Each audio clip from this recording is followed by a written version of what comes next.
po mga kalingap, mapagpalang umaga po sa ating lahat. Kumusta?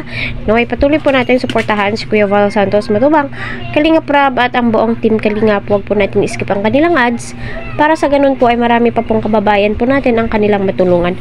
So ang topic po natin, wow, ribbon cutting sa bahay nila Joy ay malapit na, So si Kuya Val ay nagulat sa ganda ng bahay nila Joy. Kahit sino naman po ay maa-amaze. Kasi nga po napakaganda ng bahay ni Joy.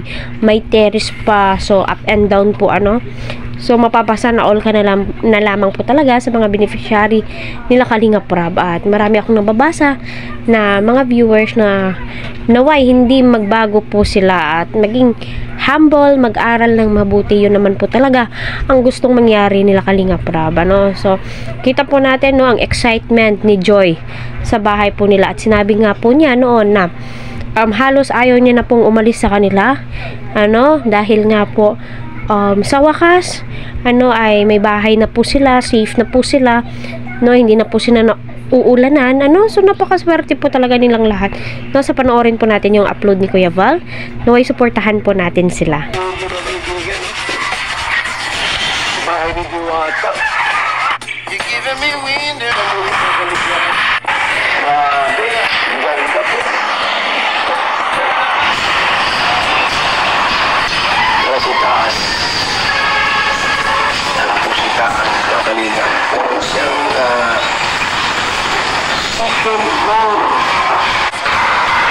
Diwatan pa kaibigan.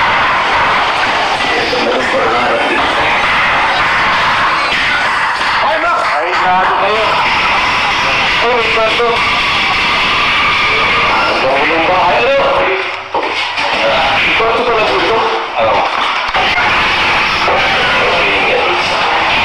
So, ayun po mga kalingap, entrance pa lamang po ng bahay nila Joy ay makikita mo po talaga na napakaganda at pinaghandaan po talaga nila Kalingap Rab.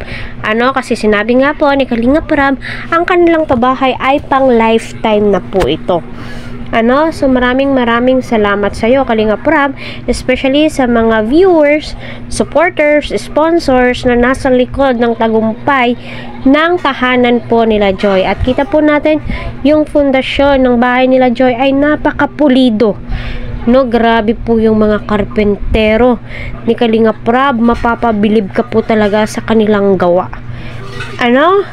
Solid na solid po talaga. Hindi po basta-bastang masisira, matitibag o So kahit sino ma-excite po talaga. Dahil nga napakabongga ba naman nito. Ako nga nangangarap din ng ganyang bahay at na po natin kung gaano kalaki ang ginugol na pera o inubos na pera para mapabahayan po sila Joy, at deserve naman po nila yan.